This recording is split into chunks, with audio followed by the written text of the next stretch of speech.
दोस्तों, अजान एक अल्लाह का कलम है। यानी अजान को किसी ने लिखा या किसी ने बनाया नहीं है, बल्कि अल्लाह की तरफ से हम इंसानों के लिए भेजा गया एक कलाम है, ताकि इसके जरिए से लोगों को नमाज के लिए मस्जिद में इकट्ठा किया जा सके। इसी वजह से हर रोज 5 वक्त की अजान दी जाती है। आज पॉलिटिक्स की वजह से भारत का माहौल कुछ ऐसा बन गया है कि जगह जगह पर लोग अजान पर एतराज करते हुए नजर आ रहे हैं। ये लोग शायद इस बात को भूल गए हैं कि जब अल्लाह का अजाब आता है तो इंसान को संभलने तक का मौका नहीं मिलता और इंसान तबाह और बर्बाद होकर रह जाता है। आज की इस वीडियो में हम आपको एक ऐसे शख्स के बारे में बताने वाले हैं जो अजान से सख्त नफरत किया करता था, और यही नहीं, एक बार तो उसने अजान देने वाले को भी गालियां दी, और तो और उसे थप्पड़ भी मार दिया और अजान भी बंद करा दी। उसके बाद उस शख्स के साथ जो कुछ हुआ उसके बारे में जानकर यकीनन आप लोग भी हैरान और परेशान हो जाओगे। इसलिए आज का यह वीडियो आप सभी के लिए बहुत ही खास है। आप हिंदू हो या मुसलमान, आप इस वीडियो को आखिर तक जरूर देखिए और मेहरबानी करके कमेंट बॉक्स में अल्लाहू अकबर जरूर लिखें दोस्तों।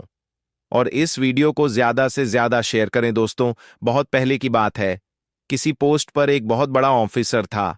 एक बार किसी खास काम की वजह से उसका तबादला यानी उसका ट्रांसफर मुस्लिम इलाके में हो गया था। इत्तेफाक से उसको वहां पर रहने के लिए जो मकान मिला उसके करीब में ही एक मस्जिद थी जिसमें 5 टाइम रोजाना जान दी जाती थी। एक दिन वह ऑफिसर अपने मकान के अंदर सो रहा था कि इतने में मस्जिद में फजर की अजान होने लगी, यानी कि उसके कानों में अजान की आवाज जोर से पड़ने लगी, जिससे उसे ऑफिसर की आंखें खुल गईं।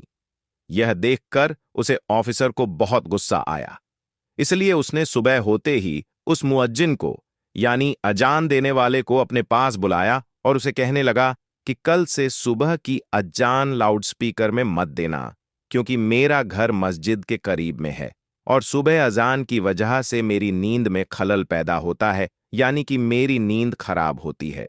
यह सुनकर अजान देने वाले मुअज्जिन ने कहा कि साहब, यह तो अल्लाह का कलाम है, इसको सुनकर तो सुबह सुबह दिल को सुकून पहुंचना चाहिए, और अगर मैं सुबह सुबह लाउडस्पीकर में अजान न दूंगा तो जो बूढ़े बुजुर्ग लोग हैं उनकी आंखें कैसे खुलेगी। और यही नहीं, बहुत से बूढ़े बुजुर्ग लोग ऐसे भी हैं जिनके पास वक्त देखने के लिए घड़ी भी नहीं है, या फिर उनको घड़ी में टाइम देखना नहीं आता है। ऐसे लोग तो सुबह सुबह अजान की आवाज सुनकर ही मस्जिद में नमाज पढ़ने के लिए आते हैं। और साहब, अजान की आवाज सुनकर आप भी जल्दी सुबह उठ जाया करो, इससे आपको भी बहुत ज्यादा फायदा होगा।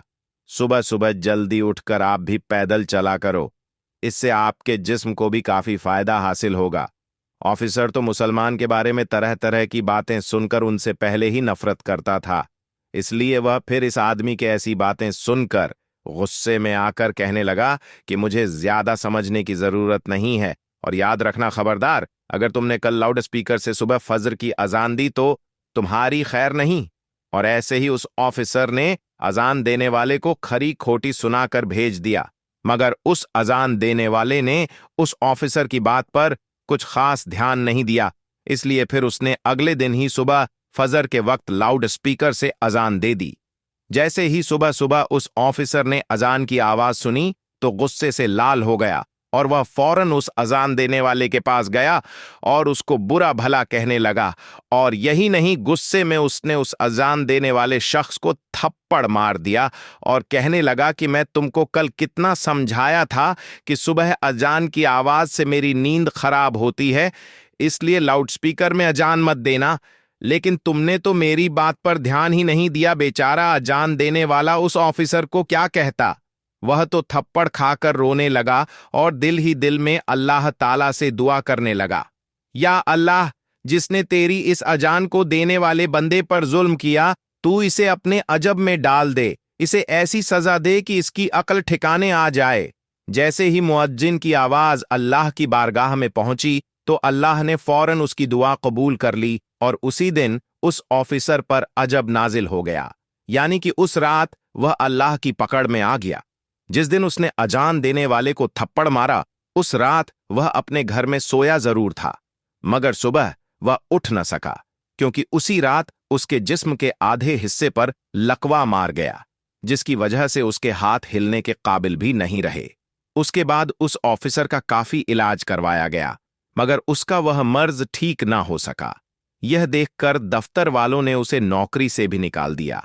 अब उसके घर में जो मोटी रकम आती थी वह भी आना बंद हो गई थी। अब घर में सोया हुआ इंसान अपनी बीवी को परेशान करने लगा और लड़ाई झगड़ा करने लगा। उसकी बेचारी बीवी उसकी खिदमत करती थी, उसे अपने हाथों से खाना खिलाती थी, उसके कपड़े बदलती थीं, यानी कि हर तरह से उसकी देखभाल करती थी, और इसके बदले में उसकी बीवी को गालियां ही सुनने को मिलती थी।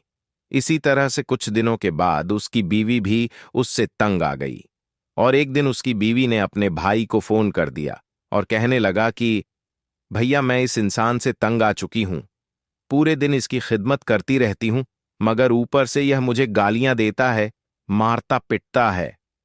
अब मैं यहां पर इसके साथ नहीं रह सकती हूं, इसलिए आप मुझे यहां से ले जाइए।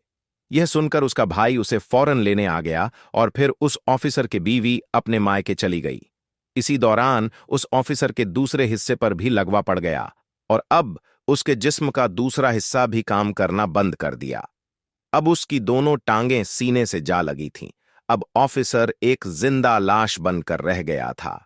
अब ना ही उसके हाथ हिल रहे थे और ना ही उसके पांव काम कर रहे थे, और घर में ना ही कोई उसकी देखभाल करने वाला था। यह देखकर एक दिन उस ऑफिसर का छोटा भाई उसके पास आया और उसे उठाकर अपने घर ले गया। अब यह ना तो खुद उठ सकता था और ना ही खुद के हाथों से खा पी सकता था। अब कौन हर रोज बच्चों की तरह उसकी नजासत धोए, अब कौन इसके कपड़े बदलाई। ऐसे ही करते करते एक दिन उसके भाई की बीवी भी उससे तंग आ गई और कहने लगी, मुझे तो यह रोज रोज काम नहीं होगा। ऐसे ही करते करते एक दिन उस ऑफिसर ने किसी बात पर अपने ही उस भाई की बीवी से झगड़ा कर लिया। उसको कोई सख्त बात कह दी, क्योंकि उसकी जुबान काबू में नहीं थी, इसलिए उसने अपने भाई की बीवी को गालियां सुना दी। उसकी गलियां सुनकर भाई की बीवी रोने लगी और अपने सोहर से कहने लगी, अब या तो इस घर में तुम्हारा भाई रहेगा या फिर मैं रहूंगी। ये सुनकर भाई ने सोचा कि इस बीमार भाई के चक्कर में मेरी जिंदगी बर्बाद हो जाएगी, इसलिए क्यों ना इसी भाई को यहां से हटा दिया जाएगा। इसलिए फिर उसने अपने बेटों के साथ मिलकर गुस्से में अपने भाई की चारपाई उठाई और उसको ले जाकर सड़क के किनारे पर रख दिया। दोस्तों, उस वक्त गर्मी का मौसम था, इसलिए थोड़ी ही देर में वह सूरज की गर्मी में तपने लगा और उसको पसीना आने लगा। अब उसे जोरों की प्यास भी लग चुकी थी। सुबह से उसने कुछ खाया पिया भी नहीं था। अब ऑफिसर अपनी चारपाई पर पड़े पड़े रो रहा था और कह रहा था कि कोई तो मेरी मदद करो, कोई तो मुझे पानी पिला दो, कोई मुझे खाना खिला दो। इत्तेफाक से उसी रास्ते से मुअज्जिन का गुजर हुआ जिसे इसने थप्पड़ मारा था। उसने देखा कि सड़क के किनारे चारपाई पर एक शख्स लेटा हुआ फरियाद कर रहा है। यह देखकर वह मुअज्जिन उसके पास गया। जैसे ही उसने उस ऑफिसर को देखा तो वह पहचान गया कि यह वही ऑफिसर है जिसने उसको थप्पड़ मारा था। यह देखकर मुअज्जिन हैरान हो गया और पूछने लगा, यह शख्स तुम्हारे साथ यह क्या हो गया है? तुम तो एक बहुत बड़े ऑफिसर हुआ करते थे।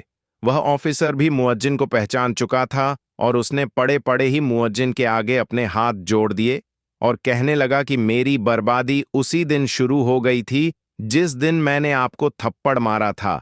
फिर उस ऑफिसर ने अपनी पूरी दर्द भरी कहानी उस मुअज्जिन को सुना डाली। उसने बता दिया कि उस रात मेरे जिस्म पर लकवा पड़ गया था। उसके बाद से मेरी हालत बिगड़ते बिगड़ते आज मेरी हालत ऐसी हो गई है कि आज मेरे पास कोई खड़ा तक नहीं होता है। मेरे सब अपनों ने मुझे ठुकरा दिया है। इतना कहते कहते वह ऑफिसर फूट फूट कर रोने लगा। उसकी हालत देखकर उस मुअज्जिन को उस पर तरस आ गया। उसने उसको पानी पिलाया और उसके लिए खाना लेकर आया। फिर अपने हाथों से उसको खाना खिलाया, और यही नहीं, फिर उसे उठाकर वह अपने घर भी ले गया और खूब अच्छी तरह से उसकी खिदमत करने लगा। उस मुअज्जिन ने उसे बताया कि तुमने अल्लाह की शान में गुस्ताखी की है, इसलिए तुम सच्चे दिल से अल्लाह से माफी मांगो। यह सुनकर वह ऑफिसर सच्चे दिल से अल्लाह की बारगाह में रो रो कर अल्लाह से माफी मांगता रहा, और साथ ही वह मुअज्जिन उसके हक में दुआ करने लगा। अल्लाह ने फौरन उनकी दुआ को कबूल फरमाया। और कुछ ही दिनों की खिदमत के अंदर ऑफिसर पूरी तरह से ठीक हो गया और वह उठकर चलने फिरने लगा। सुभान अल्लाह। तो दोस्तों, याद रखें, जो कोई भी मजलूम पर जुल्म करता है उस पर फिर इसी तरह से अल्लाह का अजाब उतरता है।